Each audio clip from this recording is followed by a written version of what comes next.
tem um deste? Sou louca pelo meu. Na verdade, adoro todas as minhas coisas. Já se perguntou de onde vêm todas as coisas que compramos e para onde vão quando nos desfazemos delas? Não conseguia deixar de pensar nisso, por isso quis saber mais sobre o assunto. E os livros diziam que as coisas se deslocam ao longo de um sistema. Da extração para a produção, para a distribuição, para o consumo e para o tratamento de lixo. Isso tudo se chama a economia de materiais. Bem, estudei um pouco mais. Eu passei 10 anos viajando pelo mundo atrás de pistas de onde vêm as nossas coisas e para onde vão. E sabe o que eu descobri? Esta não é toda a história. Falta muita coisa nessa explicação. Em primeiro lugar, neste sistema parece que está tudo bem, sem problemas. Mas, na verdade, é um sistema em crise, porque trata-se de um sistema linear, e nós vivemos num planeta finito, e não se pode gerir um sistema linear num planeta finito, indefinidamente. Em todas as suas etapas, este sistema interage com o mundo real. A vida real não acontece numa página em branco. Interage com sociedades, culturas, economias, o ambiente. E durante as etapas, a vida vai se chocando contra seus limites. Limites que aqui não vemos porque o diagrama está incompleto. Então, voltemos atrás para preencher alguns espaços e ver o que falta. Uma das coisas mais importantes em falta são as pessoas. Sim, pessoas. As pessoas vivem e trabalham em todas as etapas desse sistema, onde algumas são um pouco mais importantes que outras. Algumas têm maior poder de decisão. Quem são elas? Comecemos pelo governo. Meus amigos dizem que eu devia usar um tanque para simbolizar o governo, e isso é uma realidade em muitos países, e cada vez mais também no nosso. Afinal, mais de 50% dos nossos impostos vão para os militares. Mas vou usar uma pessoa para simbolizar o governo, porque acredito nos valores e na visão de que o governo deve ser das pessoas, pelas pessoas, para as pessoas. A função do governo é olhar por nós, cuidar de nós. Esse é o seu trabalho. Depois vem as corporações. O que leva as corporações a parecerem maiores que o governo é porque elas são maiores que o governo. Atualmente, entre as 100 maiores economias da Terra, 51 são corporações. À medida que as corporações foram crescendo, em tamanho e poder, assistimos a uma pequena mudança no governo, como se estivessem mais preocupados com o bem-estar deles do que com o nosso. Muito bem, então vejamos o que mais falta nessa imagem. Começaremos pela extração, que é uma palavra pomposa para exploração de recursos naturais, que por sua vez é uma palavra pomposa para destruir o planeta. A verdade é que cortamos as árvores, arrebentamos as montanhas para extrair os metais, consumimos toda a água e exterminamos os animais. Aqui enfrentamos o nosso primeiro limite. Estamos ficando sem recursos naturais. Estamos utilizando demasiados materiais. Sei que isto pode ser difícil de ouvir, mas é a verdade. Por isso temos que lidar com isso. Durante apenas as 3 últimas décadas, foram consumidos 33% dos recursos naturais do planeta. Desapareceram. Cortamos, minamos, perfuramos e destruímos o planeta tão depressa que estamos debilitando a capacidade do planeta para sustentar o nosso modo de vida. Onde eu vivo, nos Estados Unidos, resta-nos menos de 4% da nossa floresta original. 40% dos cursos de água estão impróprios para o consumo. E o nosso problema não é apenas estarmos utilizando demasiados recursos, mas o fato de estarmos utilizando mais do que a nossa parte. Temos 5% da população mundial, mas usamos 30% dos recursos mundiais. Se todos consumissem ao ritmo dos Estados Unidos, precisaríamos de 3 a 5 planetas. E sabem uma coisa? Só temos um. Então, a resposta do meu país a essa limitação é simplesmente ir tomar dos outros. Este é o terceiro mundo, que alguém dirá tratar-se apenas de uma expressão para designar o local para onde foram as nossas matérias-primas. E o que é que acontece? A mesma coisa, destruição do local. 75% das zonas de pesca do planeta estão sendo exploradas ao máximo ou além da sua capacidade. Desapareceram 80% das florestas originais do planeta. Só na Amazônia perdemos 2.000 árvores por minuto, o equivalente a um campo de futebol por minuto. Então, e as pessoas que vivem aqui? Bem, de acordo com esses sujeitos, eles não são donos desses recursos, mesmo que vivam lá há gerações. Não são donos dos meios de produção, nem compram muitas coisas. Nesse sistema, quem não possui nem compra muitas coisas não tem valor. A seguir, as matérias-primas seguem para a produção, aonde utilizamos energia para misturar químicos tóxicos com recursos naturais para produzir produtos contaminados com tóxicos. Há atualmente no comércio mais de 100.000 químicos sintéticos. Apenas um punhado foi testado para avaliar o seu impacto na saúde, e nenhum foi testado em relação aos impactos sinérgicos na saúde, ou seja, a interação com todos os outros químicos aos quais estamos expostos diariamente. Por isso, desconhecemos o impacto total deles na saúde e no ambiente. Mas sabemos uma coisa: os tóxicos entram e saem. Enquanto continuarmos a introduzi-los nos nossos sistemas de produção industrial, continuaremos a inserir esses tóxicos nos produtos que levamos para nossas casas, trabalho e escolas, e claro, para nossos corpos. Como os BFRs, ou retardantes de incêndio à base de brometo, que tornam as coisas mais resistentes ao fogo, mas são super tóxicos. São neurotóxicos, ou seja, tóxicos para o cérebro. O que é que estamos fazendo usando esses químicos? Apesar disso, os usamos em nossos computadores, eletrodomésticos, sofás, colchões e até alguns travesseiros. Sim, pegamos nossos travesseiros, os revestimos com neurotoxinas, levamos para casa e dormimos por 8 horas com eles. Não sei, mas acho que num país com tanto potencial, poderíamos ter uma maneira melhor de evitar que as cabeças peguem fogo à noite. Sabia que essas toxinas vão se acumulando ao longo da cadeia alimentar e se concentram nos nossos corpos? Sabe qual é o alimento do topo da cadeia alimentar com o nível mais elevado de químicos tóxicos? O leite materno. Isto significa que os menores membros das nossas sociedades, os nossos bebês, recebem as maiores doses de químicos tóxicos das suas vidas a partir do leite das suas mães. Não acha que é uma incrível violação? A amamentação deveria ser o mais importante ato humano de nutrição. Deveria ser algo sagrado e seguro. A amamentação continua a ser o melhor e as mães devem amamentar, mas nós deveríamos proteger esse ato. Eles deviam protegê-lo. Eu pensava que zelavam pelos nossos interesses. As pessoas que mais sofrem com esses produtos químicos são os trabalhadores das fábricas. Muitos são mulheres em idade reprodutiva que trabalham com toxinas que afetam a gestação, carcinogênicos e muito mais. Agora eu pergunto: que tipo de mulher em idade reprodutiva trabalharia no emprego deste, exposta a estas toxinas, a não ser uma mulher sem outra alternativa? Essa é uma das maravilhas desse sistema. A erosão dos ecossistemas e economias locais aqui garante um fluxo constante de pessoas sem alternativas. No mundo, há 200 mil pessoas por dia se deslocando de ambientes que as sustentaram ao longo de gerações para cidades, onde muitas vivem em bairros de lata, à procura de emprego, por mais tóxico que seja. Não só os recursos são desperdiçados ao longo desse sistema, mas também pessoas, comunidades inteiras são desfeitas. Sim, as toxinas entram e saem. Muitas delas saem das fábricas em produtos, e muitas mais saem como subprodutos, ou poluição, e estamos falando de muita poluição. Nos Estados Unidos, as indústrias admitem liberar mais de 1.800.000 quilos de químicos tóxicos por ano. Deve ser muito mais, porque isso é o que eles admitem. Trata-se de outro limite, porque quem quer ver e respirar 1.800.000 quilos de químicos tóxicos por ano? Então o que eles fazem? Mudam as fábricas poluidoras para o estrangeiro, para poluir outros países. Mas, surpresa, grande parte dessa poluição volta para nós trazida pelo vento. E o que acontece depois de todos os recursos naturais serem transformados em produtos? Passam por aqui, para a distribuição, o que significa vender todo o lixo contaminado com toxinas o mais rápido possível. Aqui, o objetivo é manter os preços baixos, com as pessoas comprando os produtos em constante movimento. Como eles mantêm os preços baixos? Pagam salários baixos aos trabalhadores das lojas e restringem o acesso aos seguros de saúde sempre que podem. Tudo se resume em exteriorizar os custos. O verdadeiro custo da produção não se reflete no preço. Em outras palavras, não pagamos aquilo que compramos. Outro dia estive pensando nisto. Ia a caminho do trabalho e queria ouvir as notícias. Por isso entrei numa loja para comprar um rádio. Encontrei um pequeno rádio verde engraçado que custava $4,99. Na fila do caixa pensei, como $4,99 podem refletir o custo da produção e transporte desse rádio até ele chegar nas minhas mãos? O metal deve ter sido extraído na África do Sul. O petróleo provavelmente do Iraque. O plástico produzido na China e talvez montado por uma criança de 15 anos numa fábrica do México. $4,99 não paga nem o aluguel do espaço ocupado na prateleira, nem parte do salário do empregado que me atendeu, ou as viagens de navio e caminhão que o rádio fez. Foi assim que eu percebi que eu não paguei o valor do rádio. Então, quem pagou? Estas pessoas pagaram com a perda do espaço dos seus recursos naturais. Estas pagaram com a perda do ar puro, com o aumento de doenças como asma e câncer. As crianças do Congo pagaram com o seu futuro, pois 30% delas abandonam a escola para trabalhar nas minas de coltan, um metal que usamos em aparelhos eletrônicos baratos e descartáveis. Estas pessoas pagaram por não ter direito ao seguro de saúde.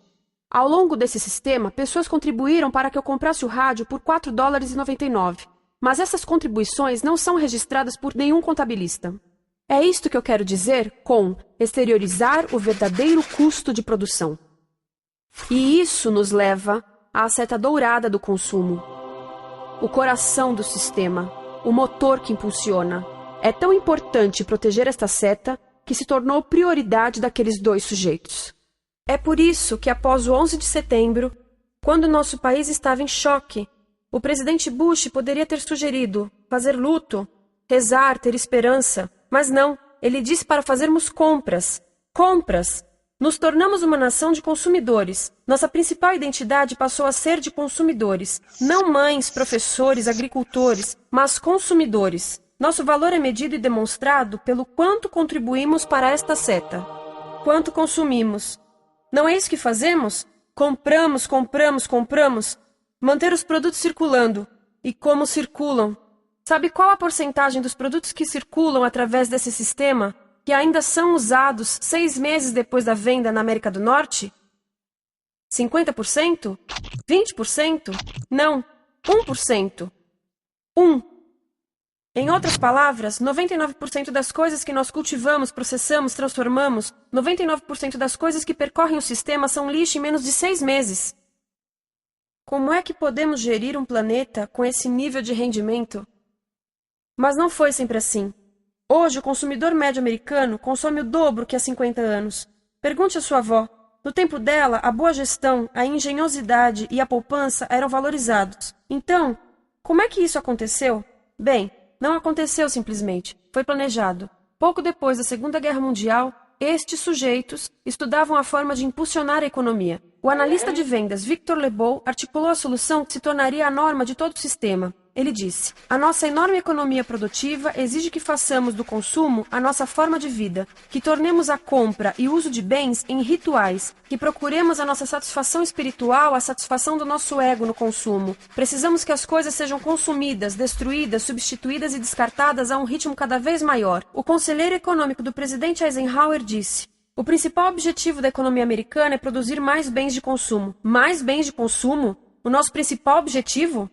Não é providenciar cuidados médicos, ou educação, ou transportes seguros, ou sustentabilidade, ou justiça? Bens de consumo? Como é que eles nos fizeram adotar esse sistema de forma tão entusiástica? Bem, 2 das suas estratégias mais bem-sucedidas são a obsolescência planejada e a obsolescência perceptiva. A obsolescência planejada é uma outra forma de dizer criado para ir para o lixo.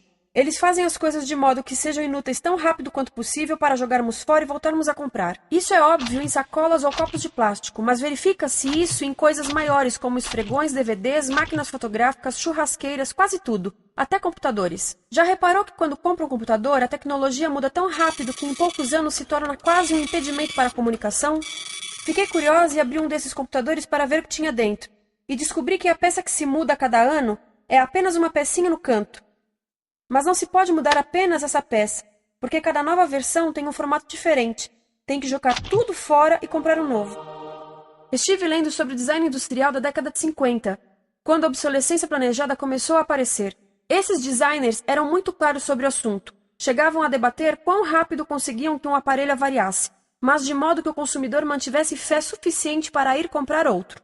Foi tão intencional, mas as coisas não avariam suficientemente rápido para manter essa seta funcionando.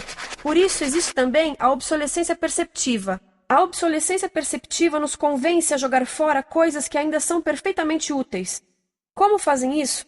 Mudam a aparência das coisas. Por isso, se comprou suas coisas há alguns anos, todos percebem que você não tem contribuído para essa seta. E como o nosso valor depende da nossa contribuição para essa seta, isso pode ser embaraçoso.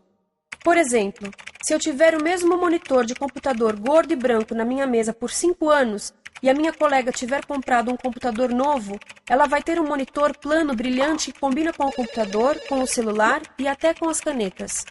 Ela parece estar operando uma nave espacial e eu pareço que tenho uma máquina de lavar na mesa. A moda é outro bom exemplo. Já se perguntou por que os saltos dos sapatos das mulheres passam de largos para finos num ano e no próximo de finos para largos? Não é por haver um debate sobre qual deles é mais saudável. É porque usar saltos largos num ano de saltos finos mostra que você não contribuiu recentemente para a seta. Por isso não vale tanto quanto a pessoa com saltos finos ao seu lado, ou em um anúncio. É para comprarmos sapatos novos. A publicidade e a mídia em geral têm um papel importante nisto. Cada um de nós nos Estados Unidos é bombardeado com mais de 3.000 anúncios por dia. Vemos mais publicidade num ano do que as pessoas há 50 anos viam em toda a vida. Qual é o objetivo de um anúncio se não nos fazer infelizes com o que temos? Por isso, nos dizem 3.000 vezes por dia que nosso cabelo está errado, nossa pele, nossa roupa, nossos móveis, nossos carros, nós estamos errados. Mas tudo se resolve se formos às compras. A mídia também ajuda a esconder tudo isto e isto. Por isso, a única parte da economia que vemos são as compras. A extração, produção e envio para o lixo acontecem fora do nosso campo de visão. Por isso, nos Estados Unidos, temos mais coisas do que tivemos antes, mas pesquisas mostram nossa felicidade declinando. Nossa felicidade teve seu pico na década de 50, a mesma época em que a febre consumista explodiu.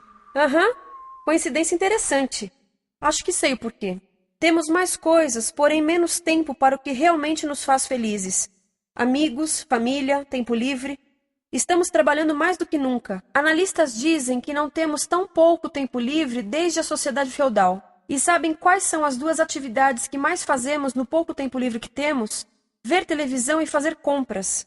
Nós, americanos, passamos 3 a 4 vezes mais tempo comprando do que os europeus. Assim, nessa situação ridícula, vamos trabalhar talvez em 2 empregos, e quando chegamos em casa exaustos e sentamos no sofá novo para ver televisão, os anúncios dizem que não prestamos, então vamos às compras para nos sentirmos melhor. Depois trabalhamos mais para pagar o que compramos e chegamos em casa mais cansados, vemos mais televisão que nos diz para fazermos compras outra vez. E estamos nesse ciclo de trabalhar, ver, comprar, e podíamos simplesmente parar. Então, no final, o que acontece a todas essas coisas que compramos? Nesse ritmo de consumo, não cabe tudo em casa, apesar do tamanho médio das casas ter duplicado nesse país desde os anos 70. Vai tudo para o lixo, e isso nos leva ao tratamento do lixo. Essa é a parte da economia de materiais que conhecemos melhor, porque nós temos de levar o lixo até a esquina. Cada americano produz 2 quilos de lixo por dia, o dobro do que fazíamos há 30 anos. Todo esse lixo ou é despejado num aterro, que é um grande buraco no chão, ou ainda pior, primeiro é incinerado e depois despejado no aterro. As duas formas poluem o ar, o solo, a água, sem esquecer que alteram o clima. A incineração é realmente ruim. Lembra daqueles tóxicos da fase da produção? Bem, queimar o lixo libera esses tóxicos no ar. Pior ainda, produz supertóxicos novos, como a dioxina. A dioxina é a substância mais tóxica feita pelo homem, e os incineradores são a principal fonte de dioxina. Isso significa que podemos parar a principal fonte da mais tóxica substância conhecida e feita pelo homem, simplesmente parando de queimar o lixo. E podemos parar hoje. Algumas empresas não querem criar aterros e incineradores aqui. Por isso, também exportam os resíduos. Então, e a reciclagem? A reciclagem ajuda? Sim, a reciclagem ajuda. Ela reduz o lixo nessa extremidade e depois reduz a pressão para minerar e colher mais nessa extremidade. Sim, todos devemos reciclar, mas reciclar não é o suficiente. Reciclar nunca será suficiente, por 2 razões. Primeiro, o lixo que vem das nossas casas é apenas a ponta do iceberg. Para cada saco de lixo que deixamos na esquina, 70 sacos de lixo são criados anteriormente, só para fazer o lixo desse saco que deixamos na esquina.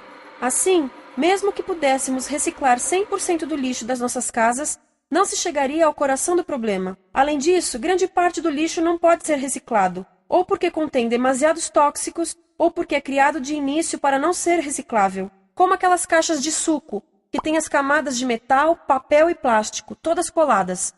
Não dá para separar essas camadas para reciclá-las. Como se vê, é um sistema em crise. Por todo o percurso, estamos batendo em limites, do clima em mudança ao decréscimo da felicidade. Simplesmente não está funcionando. Mas a parte boa de um problema tão generalizado é haver tantos pontos de intervenção. Há pessoas trabalhando aqui salvando florestas, e aqui na produção limpa. Pessoas trabalhando em direitos do trabalho, em comércio justo, em consumo consciente, no bloqueio de aterros e incineradores. E muito importante, em recuperar o nosso governo, para que seja realmente pelas pessoas e para as pessoas. Todo esse trabalho é criticamente importante, mas as coisas vão realmente começar a se mover quando enxergarmos as ligações, quando enxergarmos o panorama geral. Quando as pessoas ao longo do sistema se unirem, poderemos reivindicar e transformar esse sistema linear em algo novo, um sistema que não desperdice recursos ou pessoas, porque aquilo de que precisamos nos livrar é da antiga mentalidade de usar e jogar fora. Há uma nova escola de pensamento nesse assunto, e é baseada em sustentabilidade e equidade, química verde, zero resíduos, produção em ciclo fechado, energia renovável, economias locais vivas, já está acontecendo. Há quem diga que é irrealista, idealista, que não pode acontecer. Mas eu digo que quem é irrealista são os que querem continuar pelo velho caminho. Isso é que é sonhar. Lembre-se que a velha forma não aconteceu por acaso. Não é como a gravidade que temos que conviver. As pessoas a criaram, e nós também somos pessoas. Por isso, vamos criar algo novo.